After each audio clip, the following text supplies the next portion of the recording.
मुझो नालो अब्दुल करीम अंसारी मां 11 क्लास जो शागिर्द आहियां। त कोरोना वायरस आहे छा ऐं कोरोना वायरस फैलजे कीअं थो ऐं उन खे रोकजे कीअं। तव्हांखे हिननि सिरुनि ते तजुर्बो करे ॾेखारींदुसि त कीअं शहरनि जा शहर ऐं खानदाननि जा खानदान तबाह कीअं था थियनि। ॾिसो हिनखे तव्हां।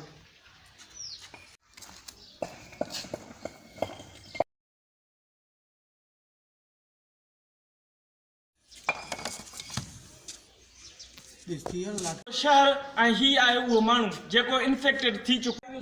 त सोशल डिस्टेंस छो ज़रूरी आहे।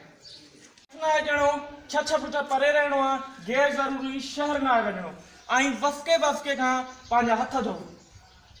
सॼे लेक्चर मां सॼे अमल में हिकु ग़लती कई आहे, उहा मूंखे ॿुधायो त मूं कहिड़ी ग़लती कई आहे। हिन सॼे अमल में ग़लती कई आहे उहा सिर्फ़ु तव्हांखे सिखण लाइ कई आहे ऐं मूं उहा ॼाणी वाणी कई आहे ऐं मूंखे उहा तव्हां ॿुधायो त जंहिंखे अचे थी त मूं उहा ग़लती कहिड़ी कई आहे।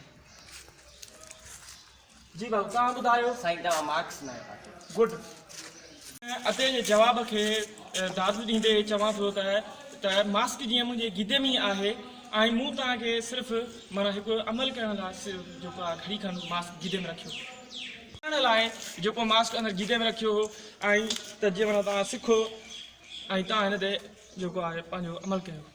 ॿुधायां थो त जीअं मां हिन मास्क पातो आहे, मास्क जे बिना जे मां छिक ॾींदुसि त उहा 6 फुट परते वञी ॿिए खे इन्फेक्टेड कंदी, या ॿिए जी छिक ॾिनल मूंखे इन्फेक्टेड कंदी ऐं मुंहिंजे चहिरे खे इन्फेक्टेड कंदी, अंदरि वञी उहो पंहिंजो वायरस पैदा कंदी में वञी सघनि था। असांखे पंहिंजो ऐं ॿियनि जो बचाव करणु ज़रूरी आहे।